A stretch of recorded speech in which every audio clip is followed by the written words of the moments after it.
Good morning student. आज हम सभी पाठ तुलसीदास उसके अंतर्गत चौपाई थर्ड या फोर्थ पढ़ेंगे।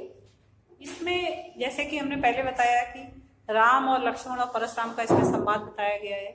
परशुराम जी जितना अधिक क्रोधित हो रहे थे, लक्ष्मण उतना ही ज्यादा उनसे व्यंग वचन बोलते जा रहे थे। राम उनको इशारा करके चुप करवाने का भी प्रयास करते हैं, लेकिन फिर भी लक्ष्मण चुप नहीं होते हैं। जो भी देखे परशुराम जी कहते हैं, लक्ष्मण उसका जवाब जरूर देते हैं। तो उसी का है ना इसमें तुलसीदास जी ने वर्णन किया हुआ है। थर्ड में देखिए, विहस लखन बोले मृदुबानी ओ मुनीस महाभट मानी। जैसा कि सेकंड में दिया गया है कि जब परशुराम जी कहने लगे, परशुराम जी कह रहे कि आप मुझे जानते नहीं हो, मैं बाल ब्रह्मचारी हूँ, अत्यंत क्रोधी स्वभाव का हूँ और मैं क्षत्रिय कुल का दुश्मन हूँ एक तरह से, है ये पूरा संसार जानता है। और तुम्हें ना जरा भी मैं सहस्त्रबाहु की भुजाओं को छेदने वाला हूँ, और हे बालक तुम्हें ये पता नहीं है कि मैं क्षण भर में ही तुम्हें मृत्यु दे सकता हूँ।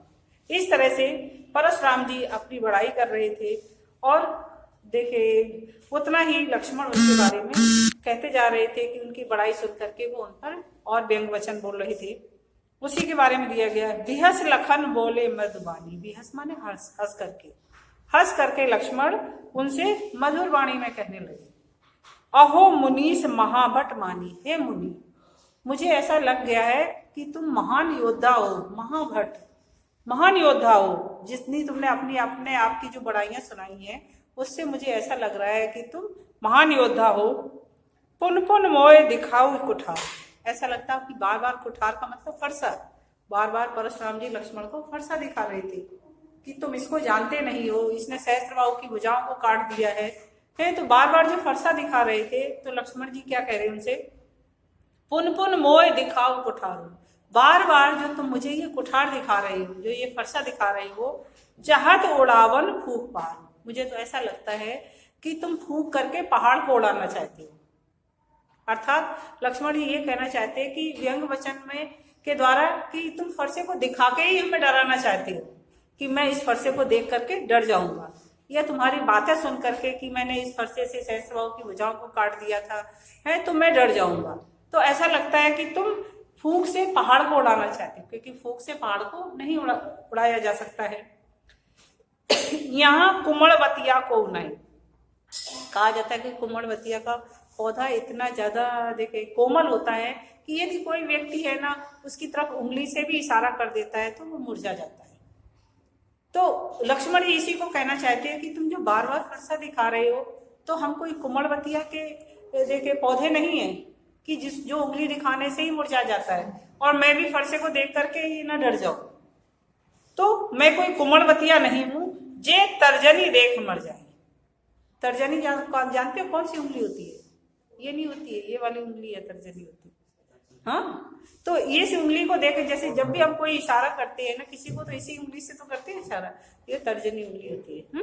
ये मध्यमा होती है, ये वाली बीच वाली है, और ये अनामिका कही जाती है। जो ये तो अंगुष्ठा होता है, ये कनिष्ठा। कनिष्ठा मतलब सबसे छोटा। छोटी क्लास में है ना, पूरा हाथ छपा हुआ है, किसी लेसन में दिया हुआ है, और उसमें सभी उंगलियों के नाम भी लिखे हुए हैं। हाँ, उसमें लिखा हुआ है उसमें। तो इसमें इस तरह से जब भी हम किसी को इशारा करते हैं तो इसी उंगली से इशारा करते हैं। तो इसी को उन्होंने लिखा हुआ है कि कोई हम तर्जनी उंगली नहीं है, कि जो तर्जनी उंगली के समान तुम हमारी तरफ है ना अपने फरसे का इशारा करोगे और हम कुमड़वतिया के पौधे की तरह मुरझा जाएंगे, अर्थात डर जाएंगे। तो वो कहते हैं यहाँ कुमड़वतिया को नहीं, यहाँ पर कोई कुमड़वतिया का पौधा नहीं है। जे तर्जनी देख मर जाए, जो तर्जनी उंगली को देखकर ही मर जाता है। देख कुठार सरासन बाना, मैं कछु कहा सहते अवमाना। लक्ष्मण जी कह रहे हैं कि मैंने देखे कुठार धारण किए, फरसा धारण किए हुए और तुम्हें धनुष मार लिए हुए देख करके देखा मैंने, तो मुझे ऐसा लगा कि तुम कोई वीर योद्धा हो, इसलिए मैंने अभिमान बस तुमसे कुछ कह दिया है। मैं देख कुठार सरासन बाना, ये देख करके कुठार मतलब अर्थात फरसे को, सरासन धनुष और बाण को देख करके मैं कछु कहा सहित अभिमान, मैंने अभिमान पूर्वक ये कह आपसे जो भी कहा वो अभिमान पूर्वक इसलिए कह दिया कि मैं आपको कोई वीर योद्धा समझ रहा था, लेकिन मुझे नहीं लगता तुम कोई वीर योद्धा हो। भ्रवसुत समझ जनेऊ बिलोकी, है। मैंने भृगु का सुत, अर्थात भृगु के सुत थे ना ऋषि, भृगु की संतान थे, तो कहते भृगुसुत समझ जनेऊ बिलो की। भृगु के सुत समझ करके मैंने समझा कि भृगु के सुत हो अर्थात ऋषि की संतान हो, इसलिए और तुम्हारे उस जनेऊ को, कहते हैं ना ब्राह्मण क्षत्रिय ना एक जनेऊ धारण करते हैं, उपनयन संस्कार भी होता है उनका, तो उस जनेऊ को देख करके मुझे ऐसा लग गया था कि तुम ब्राह्मण हो।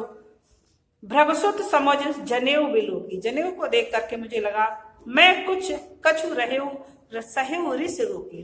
ऋष माने क्रोध को, जहां जहां भी ऋष शब्द लिखा हुआ है उसका अर्थ क्रोध ही होता है। तो लक्ष्मण जी कह रहे हैं कि मैं उस क्रोध को रोक करके बैठा रहा। क्यों? क्योंकि मुझे ऐसा लगा कि भृगु से तथा ऋषि की संतान हो एक तो तुम, और दूसरे जनेऊ को देख करके मुझे ऐसा लग गया था कि तुम कोई ब्राह्मण हो, है, तो इसलिए मैंने अपने क्रोध को रोक लिया है। भृगुसुत समझ जनेऊ बिलो की, जो कछु कहेऊ सहेऊ ऋष रोकी। जो भी तुम मुझसे कह रहे हो उस सबको मैं अपने क्रोध को रोक रहा हूं। इतनी सारी बातें आपने हमसे कही, लेकिन फिर भी मैंने आपसे बहुत कुछ नहीं कहा। कुछ नहीं कहने का मतलब उतनी ही वीरता का बखान हम भी कर सकते थे, लेकिन ऐसी वीरता हमने कोई भी नहीं बखानी। तो मैं अपने क्रोध को इसलिए रोके हुए हूं क्योंकि हमारे वंश की क्या मर्यादा है। लक्ष्मण जी कह रहे सुर महिषुर हरजन और गाय। सुर माने देवताओं को, महिषुर मतलब ब्राह्मणों को, और हरिजन का अर्थ होता है जो ईश्वर के भक्त होते हैं, चाहे वो देवता हो, चाहे ब्राह्मण हो, या फिर कोई ईश्वर का भक्त हो, या फिर गाय हो। ये जितने भी हैं उनके ऊपर हमारे कुल इन पर न सुनाई, हमारे वंश में इन पर किसी भी तरह का कोई पराक्रम नहीं दिखाया जाता है। इसलिए लक्ष्मण जी कहते हैं कि मैं क्रोध को अपने रोक करके रखा हूं, क्योंकि तुमने इतनी सारी बातें कही पराक्रम की कही, फिर भी मैंने कोई जवाब नहीं दिया, क्योंकि हमारे वंश में देवताओं पर, ब्राह्मणों पर, और जो ईश्वर का भक्त होता है, हरिजन मतलब जो ईश्वर का भक्त होता है, और गाय, इन चारों पर किसी भी तरह का पराक्रम नहीं दिखाया जाता है। हमारे कुल इन पर न सुनाई, हमारे कुल में इन पर किसी भी तरह का देखे पराक्रम नहीं दिखाते हैं। बधे पाप अपकीरत हुई, यदि हम इनका वध कर देते हैं, किसके, देवताओं का, ब्राह्मणों का, या फिर किसी ईश्वर भक्त का या गाय का यदि हम वध कर देते हैं तो अपकीरत हारे, एक तो पाप लगता है, बधे पाप, वध करने से पाप लगता है, और दूसरे अपकीरत मतलब अपयश के भागी बनते हैं। लोग हमें कोई बहादुर नहीं कहते हैं कि यदि हमने इनको मार दिया तो उसके लिए हमारी बहादुरों में कोई गिनती नहीं होती है, बल्कि क्या होता है, अपयश के भागी बनते हैं, इसलिए हमने नहीं मारा। बधे पाप अपकीरत हारे, मार तयूं पा परे तुम्हारे, इसलिए हमने तुम्हें अभी तक नहीं मारा है, क्योंकि हमारे वंश में इन पर किसी भी तरह का पराक्रम नहीं दिखाया जाता है, और यदि कोई इन पर दिखाता है तो या तो वो पाप का भागी बनता है या फिर अपयश का भागी बनता है, इसलिए अभी तक हमने आपको नहीं मारा है। कोट कुलिस सम वचन तुम्हारा, व्यर्थ धरेउ धनु बाण कुठारा। आगे लक्ष्मण जी कहते हैं कि हे देव, ऐसा लगता है कि तुम्हारे जो वचन है, जो तुम बोलते हो, वो ही, कोट माने करोड़ों, कुलिस माने हथियार किस जैसे, कोट कुलिस सम वचन तुम्हारा, करोड़ों हथियार के जैसे तो तुम्हारे वचन ही है। इस तरह के जो तुम वचन बोलते हो, इतने कठोर वचन बोलते हो, तो तुम्हारे करोड़ों हथियारों के समान तो तुम्हारे वचन ही है।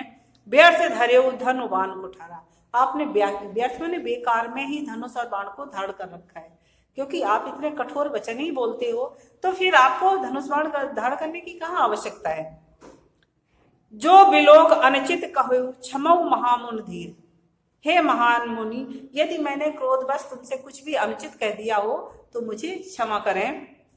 सुन सरोज भृगुवंश बल, बोले गिरा गंभीर। इन सारी बातों को सुन करके परशुराम जी प्रसन्न होंगे, क्या होगा, और भी अधिक उन्हें क्रोध आ गया जब उन्होंने इस तरह की बातें सुनी। सुन सरोज भृगुवंश बल, भृगु के पुत्र अर्थात भृगु वंश के मणि जो अर्थात परशुराम जी, उनके इस तरह के वचनों को सुन करके बोले गिरा गंभीर, और भी कठोर वाणी में कहने लगे। अब वो कठोर वाणी में क्या कह रही है, देखिए नेक्स्ट। उन्हें और भी ज्यादा लक्ष्मण के इस तरह के वचनों को सुन करके और भी अधिक क्रोध आ गया है। परशुराम जी कहना चाहते हैं कि जब उन्होंने देख लिया कि बार बार हम इसको कह रहे हैं पर इसके ऊपर कोई असर नहीं हो रहा है, तो फिर वो किसको लक्ष्य कर रहे हैं? कौशिक मतलब विश्वामित्र को। विश्वामित्र की तरफ है ना लक्ष्य करके कह रहे हैं, कौशिक सुनो मंद यही बालक, कुटिल कालवश निज कुल घालक। कौशिक माने हे विश्वामित्र जी, सुनो, इस बात को सुनो कि मंद यही बालक, ऐसा लगता है कि ये बालक मंद बुद्धि है। हे विश्वामित्र, इस बालक की बातों से तो ऐसा लगता है कि जैसे यह मंद बुद्धि बालक है। कुटिल कालवश निज कुल घालक, इतना कपटी है, अर्थात कुटिल बातें बोलता है, और ये इसको पता है कि मैं काल के वश में हूं, कभी भी मारा जा सकता हूं, लेकिन फिर भी ये कठोर वचन बोलने से बंद नहीं हो रहा है। कुटिल कालवश निज, निज माने अपने कुल को, कुल का घालक माने नष्ट करने वाला है। ये काल के बस में होते, काल के बस में है और अपने कुल का ही नाश करने वाला है। इस तरह का ये बालक है। भानुवंश राकेश कलंको, सूर्यवंशी थे राम और लक्ष्मण, कैसे थे? सूर्यवंश में उत्पन्न हुए थे। तो परशुराम जी कह रहे हैं कि ये सूर्यवंश में तो उत्पन्न हुआ है, सूर्यवंश का है, और राकेश कलंको पर ये एक चंद्रमा के कलंक के समान है। जैसे चंद्रमा में काला धब्बा लगा रहता है तो कहते हैं कि चंद्रमा को पर कलंक लगा हुआ है तो ये सूर्यवंशी, लेकिन ये ऐसा लग रहा है कि जैसे ये चंद्रमा पर कलंक के जैसा है। निपट निरंकुश अबुध असंकु, ये निश्चय ही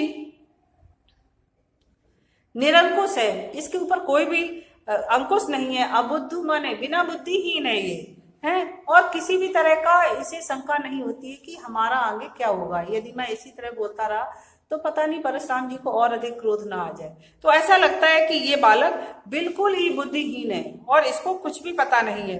वो दंड प्रकृति का मूर्ख है और निडर भी है। काल कवल हुई यही क्षण माई, एक क्षण माने एक क्षण के लिए भी ये कभी भी काल के मुख में जा सकता है। यदि हमने जरा भी फरसा चला दिया तो एक बार में ये काल के मुख में चला जाएगा। काल कवल, काल माने मृत्यु, मृत्यु के मुख में हुई यही क्षण माई, क्षण भर में ही ये मृत्यु के मुख में जा सकता है। कहूं पुकार खोर मोहि नाई, मैं अब बार बार कह रहा हूं, अब मुझे कोई भी दोष मत देना, क्योंकि हम आपसे देखे विश्वामित्र की ओर से भी कह दिया और पूरी सभा में कह रहे हैं कि यदि इसका वध किया जाए तो कोई मुझे दोष नहीं देना, क्योंकि ये बालक वध करने के लायक ही है। कहूं पुकार, मैं पुकार करके कह रहा हूं, खोर माने मेरी गलती, मेरे को कोई भी गलत मोह नहीं, मुझे कोई भी गलत मत कहना। यदि मैंने इसको मार भी दिया तो मुझे कोई गलत मत कहना। तुम हटकयु जो चहु उबारा, कह प्रताप बल रोष हमारा। तुम हटकयु, जो तुम हट पूर्वक इससे इसको हमसे बचाना चाहते हो। विश्वामित्र की ओर लक्ष्य करके है ना कह रहे परशुराम जी, तुम हटको, या तुम हट पूर्वक इस बालक को बचाना ही चाहते हो। तुम हटको जो चहे उबारा, मेरे से इसको उबारना चाहते हो या हमसे इसको बचाना चाहते हो। कहे प्रताप बल रोष हमारा, हमारी वीरता को इसको समझाओ और हमारे क्रोध को इसको बताओ कि मैं कितना क्रोधी हूं और कितना बलवान हूं। यदि तुम इसको बचाना ही चाहते हो तो मेरी वीरता को इसको मेरे बारे में बताओ और मेरे क्रोध को भी इसको बताओ कि मैं कितना क्रोधी स्वभाव का हूं। जब इस तरह से है ना परशुराम जी कहने लगे तो लक्ष्मण जी को और भी हंसी आ गई। अब लक्ष्मण जी क्या कहते, लखन कहो मुन सोयस तुम्हारा। हे लक्ष्मण जी कहने लगे कि हे मुनि, तुम्हारे यश को कौन नहीं जानता है। लखन कहो मुनि सोयस तुम्हारा, तुम्हें अक्षत को बरने पाला। अर्थात हे मुनि, तुम्हारे इस यश को तुमसे अधिक और कौन बखान कर सकता है। कहते ना अपने मुंह मियां मिट्ठू बनना है। तो तुम अपनी बड़ाई तो इतने बार खुद ही कर चुके हो और अब विश्वामित्र जी से भी कह रहे हो कि तुम इनको हमारे प्रताप के बारे में या बल के बारे में या फिर हमारे क्रोध के बारे में समझाओ। तो ये क्या बताएंगे, तुमने खुद ही अपने बार अनेकों बार है ना हमारे सामने उसका वर्णन कर दिया है। तो लखन कहो मुन सुयस, सुयस माने अच्छा यश, तुमने कितने बार अपने यश को, तुम्हें अक्षत को, तुमसे अच्छा और कौन वर्णन कर सकता है। कितने बार तुमने अपने यश का वर्णन हमारे सामने कर दिया है, अब इससे अच्छा और कौन कर सकता है। ये किस लिए कह रही है, उनकी बड़ाई करने के लिए नहीं बल्कि व्यंग रूप में कह रही है कि हे मुनि, तो इसके देखे तुमसे अधिक तुम्हारे यश का वर्णन और कौन कर सकता है। अपने मुँह तुम आपन कर ली, अपने मुँह से ही तुम अपनी बड़ाई कर रहे हो, अपनी करने का बखान कर रहे हो। अपने मुँह से ही तुम अपनी करने का बखान कर रहे हो। बार अनेक भांति बहुबरनी, अर्थात अनेक बार तुमने अनेक तरह से अपनी बड़ाई हमें सुना दी है।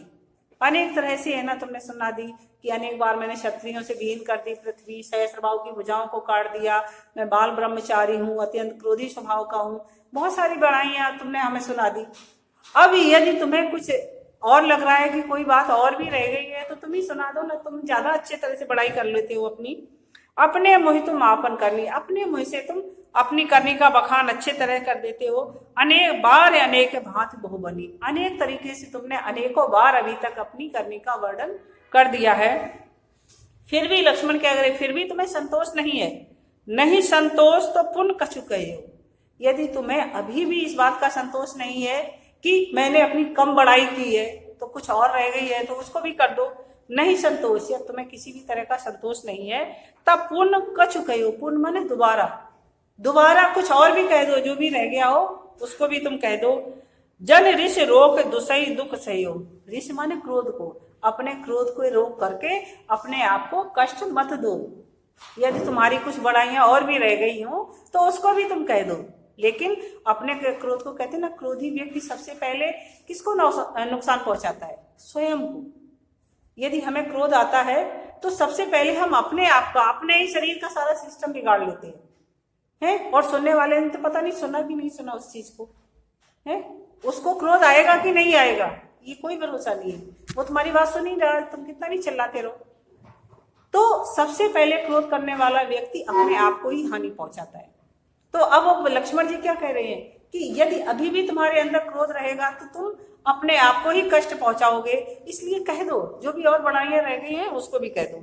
नहीं संतोष, या तुम्हारे मन में अभी भी संतोष नहीं हुआ है तो पुनः दोबारा किसी बात को कह दो। जन ऋष रोके, ये तुमने ऋष माने क्रोध को, यदि अपने क्रोध को आप रोकोगे, दुसई दुख सहो, तो अनेक तरह के कष्ट आप सहन करोगे। इसलिए अपने क्रोध को रोको मत, कुछ और कहना है तो वो भी कह दो। वीर व्रति तुम धीर अछोबा, गारी देत न पावई सुबह, तुम वीर व्यक्ति हो या वीर पुरुष हो, तुम इस तरह से धैर्य धारण नहीं कर पा रहे हो या इसको सहन नहीं कर पा रहे हो, तुम धैर्यवान हो। और गारी देत न पावई सुबह, अर्थात तुम और भी कुछ गाली देने के लिए यदि रह गया हो तो उसको वो भी है ना दे दो, या इनको देने में भी तुम्हें शोभा नहीं देगा या अच्छा नहीं लगेगा। यदि तुम गाली दोगे तो भी वो अच्छा नहीं लगेगा। इस तरह से लक्ष्मण जी और भी ज्यादा परशुराम जी पर व्यंग वचन बोल रहे हैं। आगे क्या कहने लगे, सूर समर करनी करें, सूर माने सूरवीर योद्धा, समर मतलब रणभूमि में, सूर समर करनी करें कहीं न जनावे। यहाँ वीर जो योद्धा होते हैं वो युद्ध भूमि में क्या करते हैं, युद्ध करते हैं, अपनी वीरता का बखान नहीं करते। सूर समर करनी करें, सूरवीर योद्धा, समर मतलब रणभूमि में, करनी करें अपना कर्म करते हैं। सूरवीर युद्ध में जाता है तो क्या करता है, युद्ध करता है। करनी करें कहीं न जनावे, आप अपने आप को कह करके नहीं जनाते हैं कि मैं इतना वीर योद्धा हूं और लोगों को सुनाए और सेना भाग जाए उनको सुन करके, ऐसा नहीं करते, बल्कि अपनी वीरता से उस सेना को भगाते हैं। तो सूरवीर योद्धा होता है वो युद्ध भूमि में अपना कार्य करता है, अपना बखान नहीं करता है। विद्यमान रण पाए रूप कायर कथे प्रताप, रिप माने शत्रु, शत्रु कौन सा शत्रु होता है, जो रण में उपस्थित होकर के अपनी वीरता का बखान करता है, अर्थात वो कायर होता है, वो अपनी वीरता का बखान करता है। विद्यमान रण में, रण माने युद्ध भूमि में, विद्यमान माने उपस्थित होकर के, पाए रूप अर्थात रिपु या शत्रु के सामने, रण में विद्यमान होकर के शत्रु के सामने, कायर कथई प्रताप, कायर व्यक्ति अपने प्रताप अर्थात वीरता का बखान करता है। सूरवीर व्यक्ति तो हमेशा अपनी वीरता युद्ध भूमि में दिखाता है, उसका बखान नहीं करता है। और कायर व्यक्ति वो अपनी वीरता का बखान करता है कि हो सकता है कि हमारी बातों से ही सुन करके है ना, और देखे सेना डर जाए और भाग जाए है। तो तुम ये जो काम कर रहे हो वो तो ऐसा लगता है कि ये सूरवीर के जैसा काम तो नहीं लग रहा है, जो तुम बार बार अपनी वीरता का बखान कर